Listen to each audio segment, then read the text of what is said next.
ಈ ರಾಮಕ್ಷೇತ್ರ ನಿತ್ಯಾನಂದ ಸ್ವಾಮಿಗಳ ಮಾರ್ಗದರ್ಶನದಲ್ಲೇ ಸಾಗ್ತಾ ಇದೆ. ಇಲ್ಲಿನ ಪೂಜೆಗಳು ವಿಭಿನ್ನ, ರಾಮನ ಆರಾಧನೆಯೂ ವಿಭಿನ್ನ. ಆ ವಿಶೇಷ ಪೂಜಾ ವಿಧಾನಗಳನ್ನ ಬನ್ನಿ ನೋಡೋಣ. ದಿವ್ಯ ಸೌಂದರ್ಯ ಸೌಶೀಲ್ಯ ಸಂಮೋಹನ ನಿತ್ಯ ಕಾರುಣ್ಯ ಸೌಜನ್ಯ ಸದ್ಭಾವನಾ. ದಿವ್ಯ ಸೌಂದರ್ಯ ಸೌಶೀಲ್ಯ ಸಂಮೋಹನ ನಿತ್ಯ ಕಾರುಣ್ಯ ಸೌಜನ್ಯ ಸದ್ಭಾವನಾ. ಸರ್ವಶಸ್ತ್ರಾಸ್ತ್ರ ಶಕ್ತಿ ಪ್ರಭಾಧಾರಣ ಸತ್ಯ ಸಿಂಹಾಸನ ಧರ್ಮ ಸಂಸ್ಥಾಪನಾ. ನ್ಯಾಯ ವಿಶ್ಲೇಷಣ ಪೋಷಣ ಸ್ನೇಹ ಸಂಭಾಷಣ ಭೂಷಣ. ವೇದ ವೇದಾಂಗ ಶಾಸ್ತ್ರಾರ್ಥ ವಿದ್ಯಾಧನ ಆದಿ ಕಾವ್ಯಾಮೃತಾನಂದ ಸಂವರ್ಧನ. ರಾಮ ಸೀತಾ ಸತಿ ಪ್ರಾಣನಾಥ ಸದಾ ಜಾನಕಿ ಪ್ರೇಮ ಗಾಥಾ. ಮಹಾರಾಜ್ಞಿ ವೈದೇಹಿ ವೀಣಾ ವಿನೋದ. ನಮಸ್ತೆ ನಮಸ್ತೆ ನಮಸ್ತೆ ನಮಸ್ತೆ ನಮಃ. ನಮಸ್ತೆ ನಮಸ್ತೆ ನಮಸ್ತೆ ನಮಸ್ತೆ ನಮಃ. ರಾಮೋ ವಿಗ್ರಹವಾನ್ ಧರ್ಮ ಅಂತಾರೆ. ಧರ್ಮಕ್ಕೆ ರೂಪ ಕೊಟ್ಟರೆ ಅದು ಶ್ರೀರಾಮಚಂದ್ರನ ರೂಪವನ್ನು ಪಡೆಯುತ್ತೆ. ರಾಮನನ್ನ ಜಪಿಸಿದರೆ ಕೋಟಿ ಜನ್ಮ ಪಾಪಗಳು ನಶಿಸುತ್ತವೆ. ಹಾಗಾಗಿ ರಾಮತಾರಕ ಮಂತ್ರ ಅಂತ ಕರೀತಾರೆ. ಶ್ರೀರಾಮ ರಾಮ ರಾಮೇತಿ ಶ್ರೀರಾಮ ರಾಮ ರಾಮೇತಿ ರಮೇ ರಾಮೇ ಮನೋರಮೇ ರಮೇ ರಾಮೇ ಮನೋರಮೇ. ಸಹಸ್ರನಾಮ ತತ್ತುಲ್ಯಂ ಸಹಸ್ರನಾಮ ತತ್ತುಲ್ಯಂ ರಾಮನಾಮ ವರಾನನೆ ರಾಮನಾಮ ವರಾನನೆ.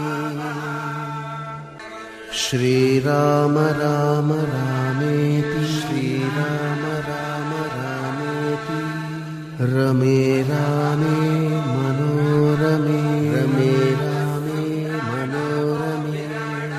ಸಹಸ್ರನಾಮ ತತ್ತುಲ್ಯಂ ಸಹಸ್ರನಾಮ ತತ್ತುಲ್ಯಂ ರಾಮನಾಮ ವರಾನನೆ ರಾಮನಾಮ ವರಾನನೆ. ಇಂಥ ರಾಮಕ್ಷೇತ್ರ ಕೇವಲ ದೇವಾಲಯವಾಗಷ್ಟೇ ಉಳಿದಿಲ್ಲ, ಸಾಮಾಜಿಕ ಚಟುವಟಿಕೆಯಲ್ಲೂ ತೊಡಗಿಕೊಂಡಿದೆ.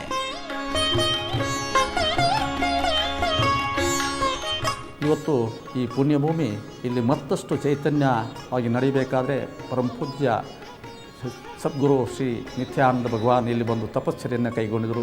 ಅದೇ ಪರಂಪರೆಯ ನಮ್ಮ ಗುರುಗಳು ಅವರನ್ನು ಕಂಡಾಗ ಮಗ ಧರ್ಮಸ್ಥಳದಲ್ಲಿ ಶ್ರೀರಾಮಕ್ಷೇತ್ರ ನಿರ್ಮಾಣ ಆಗಬೇಕು, ರಾಮನಿಗೊಂದು ಗುಡಿ ಆಗಬೇಕೆಂಬ ಸತ್ಸಂಕಲ್ಪವನ್ನು ನಮ್ಮ ಪೂಜ್ಯ ಗುರುಗಳಿಂದ ಆತ್ಮಾನಂದರಲ್ಲಿ ನಿವೇದಿಸಿಕೊಂಡಿದ್ದರು ಭಗವಾನ್ ನಿತ್ಯಾನಂದರು.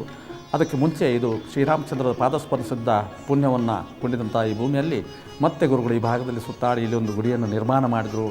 ನಮ್ಮ ಪೂಜ್ಯ ಗುರುಗಳಿಗೆ ಭಾರತದಲ್ಲಿ ಶ್ರೀರಾಮನ ತತ್ವವನ್ನು, ರಾಮನ ಸಂಕೀರ್ತನೆಯನ್ನು ಎಲ್ಲ ಜನತೆಗೆ ತಿಳಿಯಪಡಿಸಬೇಕು. ಇಡೀ ಭಾರತದಲ್ಲಿ 9 ಕಡೆ ಶಾಖಾ ಮಠ ಮಾಡಿ ಎಲ್ಲ ಹಿಂದುಳಿದ ವರ್ಗ ಇರ್ಬೋದು, ಎಲ್ಲ ಜನತೆಯಲ್ಲಿ ಅಧ್ಯಾತ್ಮವನ್ನು, ಧಾರ್ಮಿಕವನ್ನು, ಸಂಸ್ಕಾರವನ್ನು ತುಂಬಬೇಕೆಂಬ ಸತ್ಸಂಕಲ್ಪವನ್ನು, ಸದ್ಚಿಂತನೆಯನ್ನು ಹೊಂದಿದ್ದರು. ರಾಮ ಮಂತ್ರವ ಜಪಿಸೋ ಹೇ ಮನುಜ, ರಾಮ ಮಂತ್ರವ ಜಪಿಸೋ. ಈ ಕ್ಷೇತ್ರದಲ್ಲಿ ಶ್ರೀರಾಮನ ದರ್ಶನದ ಜೊತೆಗೆ ನಮಗೆ ನವಗ್ರಹಗಳ ದರ್ಶನವೂ ಆಗುತ್ತೆ. ಮೊದಲಿಗೆ ನಾವು ಸೂರ್ಯ ಭಗವಾನನ್ನು ಕಾಣ್ತೇವೆ. ಈ ಸೂರ್ಯ ದೇವ ನಮಗೆ ಆತ್ಮಕಾರಕ ಅಂತ ಹೇಳ್ತಾರೆ. ನಮ್ಮ ಆತ್ಮ ಚೈತನ್ಯವನ್ನು ತುಂಬಲಿಕ್ಕೆ ಈ ಸೂರ್ಯನೇ ಮಹಾಪ್ರೇರಣಾಕಾರಕ ಅಂತ ಹೇಳ್ತಾರೆ ಜ್ಯೋತಿಷ್ಯದಲ್ಲಿ. ಇನ್ನು ಈ ಸೂರ್ಯನನ್ನು ದರ್ಶನ ಮಾಡಿ ನಾವು ಮುಂದೆ ಬಂದರೆ ನಮಗೆ ಕಾಣ್ತಕ್ಕಂಥದ್ದು ಚಂದ್ರ. ಚಂದ್ರನನ್ನು ವೇದದಲ್ಲಿ ಚಂದ್ರಮ ಮನಸೋ ಜಾತ ಅಂತ ಹೇಳ್ತಾರೆ. ಅಂದರೆ ಚಂದ್ರ ಮನಸ್ಸಿನ ಕಾರಕ. ಮನಸ್ಸಿಗೆ ಮುದ ನೀಡಬೇಕಿದ್ರೆ ಆತನನ್ನು ಪ್ರಾರ್ಥಿಸಬೇಕು, ಆತನ ಅನುಗ್ರಹವಾಗಬೇಕು ಅಂತ ಹೇಳ್ತಾರೆ. ಅಂಥ ಚಂದ್ರನ ದರ್ಶನ ಮಾಡಿ ಮತ್ತೆ ನಾವು ಮುಂದೆ ಸಾಗಿದ್ರೆ ನಮಗೆ ಸಿಗ್ತಕ್ಕಂಥದ್ದು ಕುಜ. ಕುಜನನ್ನು ಬಹಳ ಉಗ್ರ ಸ್ವರೂಪದ ಗ್ರಹ ಅಂತ ಕರೀತಾರೆ. ಆತ ಒಲಿದರೆ ಬಂಗಾರನಾಗ್ತಾನೆ, ಆತ ಮುನಿದರೆ ಬದುಕನ್ನು ಬರಡು ಮಾಡ್ತಾನೆ ಅನ್ನುವಂಥ ಮಾತು ಇದೆ. ಕುಜನನ್ನು ದರ್ಶನ ಮಾಡಿ ನಾವು ಮುಂದೆ ಬಂದರೆ ಕಾಣುವಂಥದ್ದು ಬುಧಗ್ರಹನನ್ನು. ಬುಧನನ್ನು ಜ್ಞಾನದ ಅಧಿಪತಿ ಅಂತ ಕರೀತಾರೆ. ಮಕ್ಕಳಿಗೆ ವಿದ್ಯಾಪ್ರಾಪ್ತಿಯಾಗಬೇಕಿದ್ರೆ ಬುಧನ ಅನುಗ್ರಹ ಚೆನ್ನಾಗಿರಬೇಕು. ಆತನ ದರ್ಶನವನ್ನು ನಾವು ಮಾಡೋಣ. ಆತನ ದರ್ಶನ ಮಾಡಿ ನಾವು ಮುಂದೆ ಬಂದರೆ ಕಾಣ್ತಕ್ಕಂಥದ್ದು ನಮಗೆ ಗುರುವನ್ನು ಬೃಹಸ್ಪತಿ ಅಂತ ಕರೀತಾರೆ. ಈತ ವಿವೇಕವನ್ನು ತುಂಬುವಂಥ ಗ್ರಹ. ನಮ್ಮೆಲ್ಲರಿಗ ಬದುಕಿಗೆ ವಿವೇಕ ಬೇಕಿದ್ದರೆ, ನಮಗೆ ಪ್ರಜ್ಞೆ ಚೈತನ್ಯಶೀಲವಾಗಬೇಕಿದ್ದರೆ ಈ ಬೃಹಸ್ಪತಿಯನ್ನು ಆರಾಧಿಸಬೇಕು. ಆ ಬೃಹಸ್ಪತಿಯ ಅನುಗ್ರಹವಾಗಲಿ, ಆತ ಚೈತನ್ಯ ತುಂಬಲಿ ಅಂತ ಹೇಳ್ತಾ ಬೃಹಸ್ಪತಿಯನ್ನು ದರ್ಶನ ಮಾಡಿ ನಾವು ಮುಂದೆ ಬಂದರೆ ಕಾಣುವಂಥದ್ದು ಶುಕ್ರನನ್ನು. ಈ ಭಾರ್ಗವ ಅಂತಲೂ ಕರೀತಾರೆ ಈ ಶುಕ್ರನನ್ನು. ಶುಕ್ರನ ಅನುಗ್ರಹ ಇದ್ದರೆ ದಾಂಪತ್ಯ ಸುಖಮಯವಾಗಿರುತ್ತೆ ಅಂತ ಹೇಳ್ತಾರೆ. ಅಷ್ಟೇ ಅಲ್ಲ, ಶುಕ್ರನ ಅನುಗ್ರಹ ಇದ್ದಂಥವರು ಕಲಾ ಕುಶಲ ನಿಪುಣಶಾಲಿಗಳಾಗಿರ್ತಾರಂತೆ. ಶುಕ್ರನನ್ನು ದರ್ಶನ ಮಾಡಿ ಮುಂದೆ ಬಂದರೆ ನಮಗೆ ಕಾಣಸಿಗ್ತಕ್ಕಂಥವನು ಶನೈಶ್ಚರ. ಈತನನ್ನು ಶನಿ ಅಂತ ಕರಿಬಾರ್ದು. ಶನಿ ಅಂದರೆ ಮಂದ ಅಂತ, ಚರ ಅಂದರೆ ಚಲಿಸ್ತಕ್ಕಂಥವನು. ಶನೈಶ್ಚರ ಅಂದರೆ ನಿಧಾನವಾಗಿ ಚಲಿಸ್ತಕ್ಕಂಥವನು ಅಂತ. ಈತ ಮುಖ್ಯವಾಗಿ ನಮ್ಮೆಲ್ಲರ ದುಃಖಗಳಿಗೆ ಕಾರಣನಾಗಿರ್ತಕ್ಕಂಥ ದೈವ ಅನ್ನತ್ತೆ ಜ್ಯೋತಿಷ್ಯ ಶಾಸ್ತ್ರ. ದುಃಖಂ ದಿನೇಶಾತ್ಮಜಃ ಅಂತ ಉಲ್ಲೇಖ ಇದೆ ಅದರಲ್ಲಿ. ಅಂತಹ ಶನೈಶ್ಚರನ ದರ್ಶನ ಮಾಡಿ ನಾವು ಮುಂದೆ ಸಾಗಿದ್ರೆ ನಮಗೆ ಸಿಗುವಂತಹ ಗ್ರಹಗಳು ರಾಹುಕೇತುಗಳು. ಈ ಗ್ರಹಗಳನ್ನು ಛಾಯಾಗ್ರಹಗಳು ಅಂತ ಕರೀತಾರೆ. ಜ್ಯೋತಿಷ್ಯದ ಪ್ರಕಾರ 9 ಗ್ರಹಗಳಲ್ಲ, ಈ 2 ಗ್ರಹಗಳಿಗೆ ಅಷ್ಟು ಪ್ರಾಧಾನ್ಯತೆ ಇಲ್ಲ. ಸಪ್ತಗ್ರಹಗಳೇ ಅಲ್ಲಿ ಮುಖ್ಯ ಅಂತಲೂ ಹೇಳ್ತಾರೆ. ಈ ಕ್ಷೇತ್ರದಲ್ಲಿ ನೋಡುವಂಥ ಇನ್ನೂ ಅನೇಕ ದೇವತೆಗಳಿವೆ. ಇಲ್ಲಿ ಕಾಣಿಸೋದು ನಮಗೆ ದತ್ತಾತ್ರೇಯರು. ದತ್ತಾತ್ರೇಯರನ್ನು ಅತ್ರಿ ಅನಸೂಯ ದಂಪತಿಗಳ ಪುತ್ರ ಅಂತ ಕರೀತಾರೆ.